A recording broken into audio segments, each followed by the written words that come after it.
জন্যই তো আমাকে স্পিকার বানিয়েছেন। আমি এই সংসদের কাস্টোডিয়ান, অভিভাবক। মুক্তিযোদ্ধা পরিবারের লোক কেউ জামাত করতে পারে না। বিরোধী দলের নেতা বলেছেন উনি মুক্তিযোদ্ধা পরিবারের লোক এবং উনি শহীদ পরিবারের লোক এবং উনি জামাত ইসলাম করেন। এটা ডাবল অপরাধ।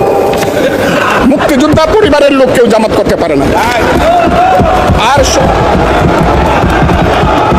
শহীদ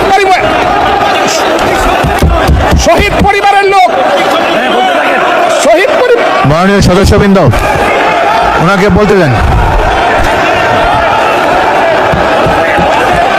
মাননীয় সদস্যবৃন্দ, অর্ডার অর্ডার। আপনারা শৃঙ্খলা রক্ষা করুন। মাননীয় সদস্যবৃন্দ, সংসদে শৃঙ্খলা রক্ষা করুন। মাননীয় সদস্য ফজলুর রহমান, আপনি শেষ করুন, কষ্ট পাইতেছেন, বক্তব্য শেষ করুন। আমি আবারও বলে রাখলাম, শহীদ পরিবারের লোক তো জামাত করতেই পারে না, আর জামাত করলে ডাবল অপরাধ করতেছে। দুই, তাহলে আমি আপনাদেরকে বলি, মাননীয় সদস্যবৃন্দ, আমি এক সেকেন্ড, মাননীয় সদস্য ফজলুর রহমান, বসুন বসুন। আমি আপনাদেরকে মাননীয় সদস্যবৃন্দ, প্রোডাকশন আশা করতেছি। মাননীয় সদস্যবৃন্দ, বসুন। কিন্তু আমার গলা, সংসদে শৃঙ্খলা রক্ষা করুন। ওনার গলা, আমি কিন্তু ওনাদেরকে খারাপ কিছু বলি নাই। বসেন। মাননীয় সদস্য ফজলুর রহমান, মাননীয় সদস্য ফজলুর রহমান, আপনি একটু অপেক্ষা করুন। মাননীয় সদস্যবৃন্দ, আমি বলছি, এই যে দেখেন, তারা বসুন বসুন।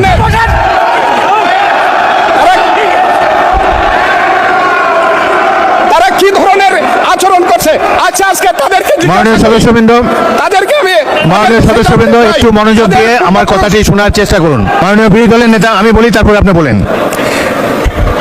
মাননীয় সদস্যবৃন্দ, এটি আপনারা সবাই,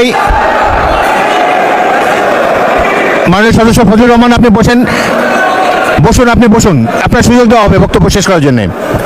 মাননীয় সংসদ সদস্যবৃন্দ, সারা জাতি দেখছে, লাইভ টেলিকাস্ট হচ্ছে, সবাই আপনারা নির্বাচিত সদস্য, এখানে সবাই জনগণের ভোটে নির্বাচিত সদস্য।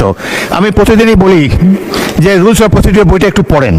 যদি এই সংসদ যদি বিধি মোতাবেক পরিচালিত না হয়, এটি আর জাতীয় সংসদ থাকবে না। অতীতে জাতীয় সংসদ সম্পর্কে অনেক তিক্ত অভিজ্ঞতা আছে। প্রথমে নজমুল হুদা, তৎকালীন মাননীয় সদস্য, একটা বক্তব্য করলেন, সদস্যরা ওয়াকআউট করে চলে গেলেন। আমরা ভাবলাম যে আধা ঘন্টা পরে ফিরে আসবে। ওই বয়কট 2 বছর চলেছে। সুতরাং সামান্য কারণে উত্তেজনা সৃষ্টি করা ঠিক নয়। প্রত্যেকেরই বাক স্বাধীনতা আছে। প্রত্যেক সদস্য এখন ইভেন